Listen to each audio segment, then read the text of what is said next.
اعلی حضرت اعلی حضرت اعلی حضرت اعلی حضرت اعلی حضرت اعلی حضرت. الحمدللہ رب العالمین والصلاة والسلام علی سید الانبیاء والمرسلین. ناظرین کرام، حاضرین محفل، السلام علیکم ورحمۃ اللہ وبرکاتہ. میں ہوں آپ کا میزبان حافظ محمد طاہر قادری اور آپ دیکھ رہے ہیں کلام اعلیٰ حضرت کی گونج. ناظرین کرام، اس پروگرام کی آن بان شان یقیناً ذکر مصطفیٰ صلی اللہ علیہ وآلہ وسلم ہے، اور پھر وہ شاہکار کلام کہ جو کلام رضا کے شاہکار ہے، وہ کلام کہ جس میں سیدی اعلیٰ حضرت نے قلم کے وقار کو اور بڑھا دیا ہے کہ اس قلم سے آپ نے ثناء مصطفیٰ، مدح مصطفیٰ صلی اللہ علیہ وآلہ وسلم کرنے کا شرف پایا ہے. الحمدللہ پیٹرن یہ ہوتا ہے، اب تو آپ جانتے ہیں کہ ایک کلام ہم منتخب کرتے ہیں، ہمارے ثنا خاں یہاں پڑھتے ہیں کلام کو اپنے خوبصورت مترنم لہجے میں، اور پھر یہاں جو شارح ہوتے ہیں وہ اس کی تشریح فرماتے ہیں. تو ہمارے درمیان تشریف فرما یقیناً آپ کے ہمارے جانے پہچانے شاعر اہل سنت حضرت علامہ مولانا نثار علی اجاگر صاحب دامت برکاتہم العالیہ، اور ہمارے بہت ہی پیارے خوبصورت اور بہت ہی کمال شخصیت الحاج محمد شاہ رخ رضا قادری صاحب. آپ دونوں کو سلام محبت ہے اور خوش آمدید ہے اس پروگرام میں. ناظرین کرام، آج کا ہمارا منتخب کردہ کلام وہ ہے کلام الہی میں شمس الضحیٰ، تیرے چہرہ نور فضا کی قسم. تو میں گزارش کروں گا شاہ رخ بھائی سے کہ آپ کلام کا آغاز کیجیے. ہے کلام الہی میں شمس الضحیٰ، تیرے چہرہ نور فضا کی قسم. قسم شب تار میں راز یہ تھا کہ حبیب کی زلف دوتا کی قسم. بہت اچھا، سبحان اللہ سبحان اللہ. بسم اللہ الرحمن الرحیم. کیا کلام لکھا ہے میرے امام نے. دیکھیں جگہ جگہ جو قسم یاد فرمائی جا رہی ہے، اور قرآن نے اپنے محبوب کی اداؤں کا جو ذکر فرمایا ہے، جو ذکر جمیل فرمایا ہے، آپ کے خلق کا، آپ کی زندگی کا، آپ کی عمر مبارک کا، کیا کلام لکھا ہے خدا کی قسم. میں سوچتا ہوں جب فکر عالمانہ ہو نا، اور قلم عارفانہ ہو، اور عشق صوفیانہ ہو، تو پھر ایسے اشعار مارز وجود میں آتے ہیں. آپ دیکھیں ہے کلام الہی میں شمس الضحیٰ، سورہ شمس میں بھی اور سورہ ضحیٰ میں بھی مفسرین کہتے ہیں کہ حضور کے چہرہ انور کی قسم ہے. سیدنا ابو ہریرہ رضی اللہ تعالیٰ عنہ بھی روایت کرتے ہیں کہ حضور کے چہرہ انور کی قسم ہے، اور فرمایا رات کی طرف اشارہ ہے. قسم شب تار میں راز یہ تھا. شب تار کہتے ہیں انتہائی سیاہ رات، انتہائی کالی رات، اور اس میں راز کیا ہے؟ حبیب کی جو کالی کالی زلفیں ہیں نا، حبیب کی زلفیں دوتا. دوتا کے معنی ہوتے ہیں خمدار، سبحان اللہ، کنڈل واری.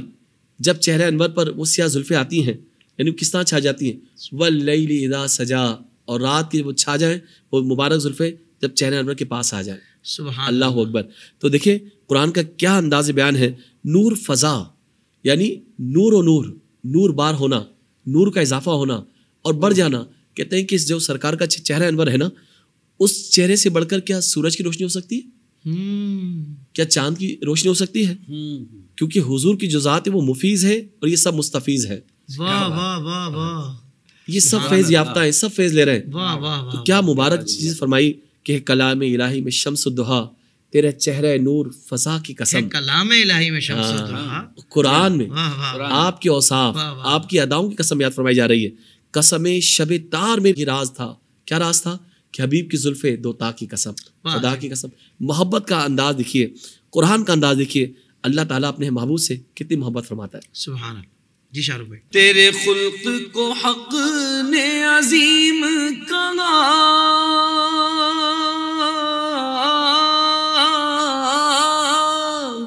تیری خلق کو حق نے جمیل کیا، کوئی تجھ سا ہوا ہے نہ ہوگا شاہ، تیرے خالق حسن و ادا کی قسم. وہ خدا نے ہے مرتبہ تجھ کو دیا،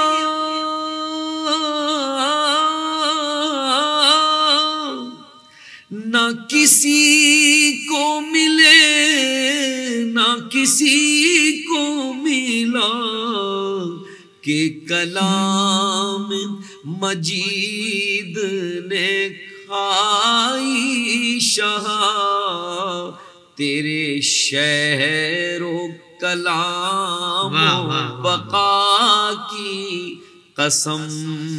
سبحان اللہ سبحان اللہ سبحان اللہ، عجب کمال ہے۔ اب دیکھیں مطلب میں بھی 3 صورتوں کی طرف اشارہ ہے، یعنی 3 جگہ اشارہ دیا گیا ہے، شمس کی طرف، ضحیٰ کی طرف، اور تیسری جو قسم ہے واللیل اذا سجا، 3 مقام کی طرف اشارہ دیا گیا، اور یہاں بھی 3 جگہ اشارہ دیا گیا، شہر، کلام اور بقا۔ کسی کو ایسا مرتبہ کیسے مل سکتا ہے، کسی کو یہ مقام کیسے حاصل ہو سکتا ہے؟ کیونکہ یہ تو اللہ کی قدرت ہے۔ آپ چونکہ شاہکار قدرت ہیں، اللہ نے کوئی آپ جیسا بنایا ہی نہیں۔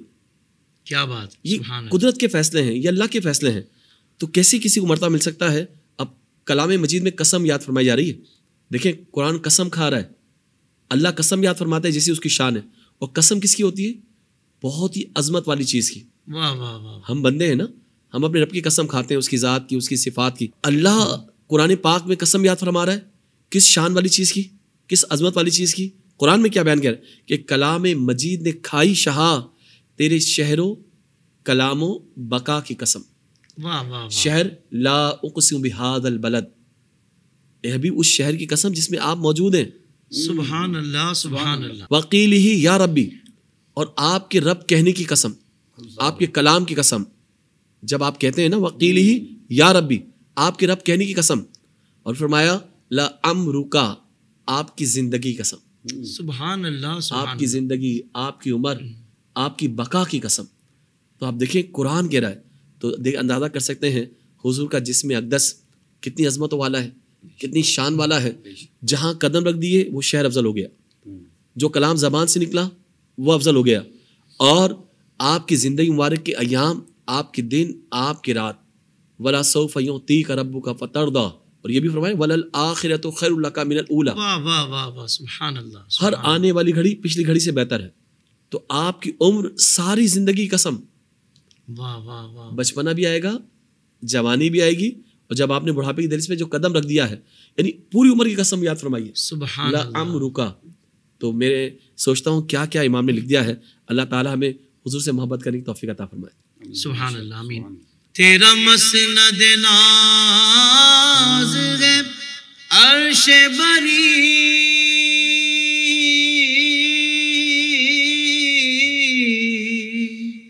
تیرا محرم راز ہے روح امین، تو ہی سرور ہر دو جہاں ہے شاہ، تیرا مثل نہیں ہے خدا کی قسم۔ کیا بات ہے، سبحان اللہ سبحان اللہ۔ دیکھیں اللہ تعالیٰ جسم جسمانی سے پاک ہے، مکان مکانی سے پاک ہے، تو اب یہ تخت کیا ہے، عرش اولا کیا ہے، عرش بری کیا ہے؟ تو کہتے ہیں یہ جو تخت الہی جو ہے نا، عرش بری جسے ہم کہتے ہیں، یہ اللہ کا تخت ہے، مگر کس کے لیے؟ یہاں بھی جو مسند نشین نظر آتے ہیں وہ مصطفیٰ نظر آتے ہیں۔ واہ واہ واہ واہ سبحان اللہ سبحان، کیونکہ وہ تو مالک ہے نا، وہ مکان مکانیت سے پاک ہے، زمان زمانی سے پاک ہے، جسم جسمانی سے پاک ہے، بیٹھنے سے پاک ہے، اٹھنے سے پاک ہے۔ اب بتائیں، میں آپ سے پوچھنا چاہتا ہوں، تیرا مسند ناز، بیٹھنے کی جو آپ کی جو جگہ ہے وہ کیا ہے؟ عرش بری، جو اللہ کا عرش ہے، جو اللہ کا تخت ہے، وہ آپ کا مسند ہے، آپ بیٹھنے کی جگہ۔ اور فرمایا کہ تیرا محرم راز، ہم راز جگری یار کو بھی کہا جاتا ہے، اور وہ کون ہے؟ وہ روح امی ہے، اللہ، جو تمام ملائکہ کے سردار ہیں، تمام فرشتوں کے سردار۔ سبحان اللہ، یعنی آپ کی بادشاہ تو آسمانوں میں بھی زمین میں بھی ہے، کیا بات، یہ جہاں ہو یا وہ جہاں، یہ مکان ہو یا وہ مکان۔ زمین میں 2 وزیر کون ہیں؟ حضرت صدیق اکبر، فاروق اعظم، اور آسمانوں پہ حضرت جبریل امین، حضرت میکائیل علیہ السلام۔ سبحان اب دونوں وزیر کس کے ہوتے ہیں؟ بادشاہ کے ہوتے ہیں نا۔ تو فرمایا کہ آپ اندازہ کریں، جو اللہ کا جو تخت ہے، عرش بری ہے، وہاں پر بھی جو مسند نشین ہیں وہ مصطفیٰ ہیں، سبحان اور جو سارے ملائکہ کے سردار ہیں وہ آپ کے ہمراز ہیں، وہ آپ کے محرم راز ہیں. کہ جو تمام فرشتوں کے سردار ہیں حضرت جبریل علیہ السلام، دیگر انبیاء کرام کے پاس بہت کم تشریف لائے، جی جی مگر نبی پاک صلی اللہ علیہ وسلم کی بارگاہ میں ہزاروں مرتبہ آئے. جی ہاں. تو اس پر مولانا حسن رضا خان صاحب نے وہ شعر کہا نا کہ بے لقائے یار ان کو چین آ جاتا اگر بار بار آتے نہ یوں جبریل سدرہ چھوڑ کر. بعد میں علماء نے لکھا کہ بعض انبیاء کے پاس جبریل امین ایک بار بھی نہیں آئے. اللہ اکبر. بعد لکھا کہ ایک مرتبہ آئے، کسی بار 2 مرتبہ، کسی 12 مرتبہ، چند مرتبہ آئے، لیکن حضور کی بارگاہ میں 24,000 مرتبہ آئے. سبحان اللہ. اور یہاں فرما رہے ہیں کہ محرم راز بھی ہیں حضور، محرم راز بھی ہیں اور وزیر بھی ہیں، وزیر بھی ہیں. واہ واہ واہ. بادشاہ کے وزیر بھی ہیں. اور پھر فرمایا تو پھر جو آپ یہ جہاں ہو یا وہ جہاں، ہر 2 جہاں کے آپ بادشاہ ہیں، ہر دنیا کے اندر مخلوق کے آپ بادشاہ ہیں. تو آپ فرمایا کہ اب ایسی بادشاہت بتاؤ تو صحیح کس کے پاس ہے، کیا کہنا ہے، ایسی سلطنت جو مصطفیٰ کے پاس ہے وہ کس کے پاس ہے. تو خدا کی قسم کھا کر ارشاد فرما رہے ہیں آپ کی مثل اور کوئی مثال، آپ کی کوئی نظیر، آپ کی کوئی برابر ہو ہی نہیں سکتا، کیونکہ اتنے بڑے بادشاہ آپ ہیں، زمینوں کے بادشاہ بھی آپ ہیں، آسمانوں کے بادشاہ بھی آپ ہیں. اللہ نور السماوات والارض، اپنا جس کو خلیفہ اعظم بنایا ہے وہ مصطفیٰ کی ذات. سبحان اللہ سبحان اللہ. مقطع سنا دیجیے گا شاہ رخ بھائی. یہی کہتی ہے بلبل باغ جنا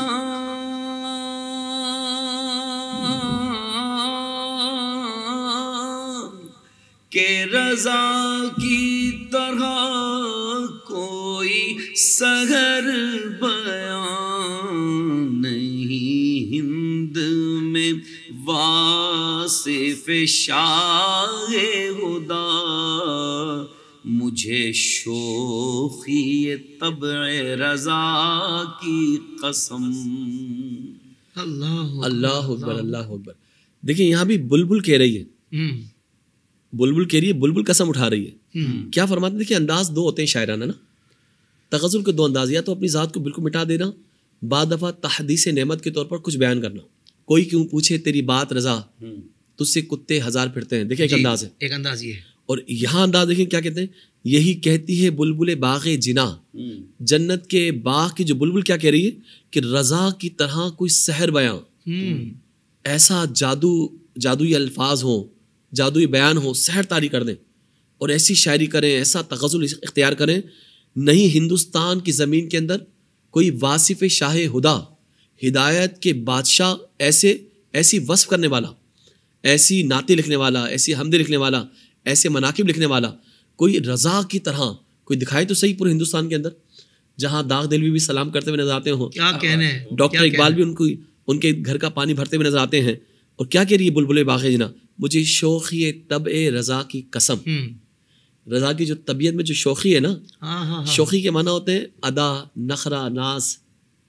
تو بلبل باغ جنا کیا کہہ رہی ہے، پورے ہندوستان کی سرزمین میں نے دیکھا ہے جو شاعرانہ انداز، جو نعت لکھنے کا جو انداز اعلیٰ حضرت کا ہے نا، واصف شاہ خدا جو اعلیٰ حضرت ہیں، ہدایت کے بادشاہ جو وصف بیان کرتے ہیں، ان کی طبیعت کی قسم، ان کی شوخی کی قسم، ان کے ناز، ادا اور انداز کی قسم کھا کہتی ہے پورے ہندوستان میں کوئی آپ جیسا لکھنے والا بھی نہیں. سبحان کیا اللہ بات سبحان ہے، اللہ. کیا انداز ہے.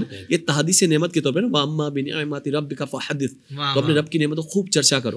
تو بعد دفعہ یہ اظہار بسا اوقات کیا ہوتا ہے، اپنی ذات کا نہیں ہوتا، یہ اللہ کی شکرانے کے طور پر کیا جاتا ہے. سبحان اللہ. مجھے آپ کے پہلے جملے نے ہی بڑا لطف دیا ہے جو آپ نے اس مقطع کے حوالے سے کہا کہ بھائی شاعری میں بھی 2 انداز ہوتے ہیں.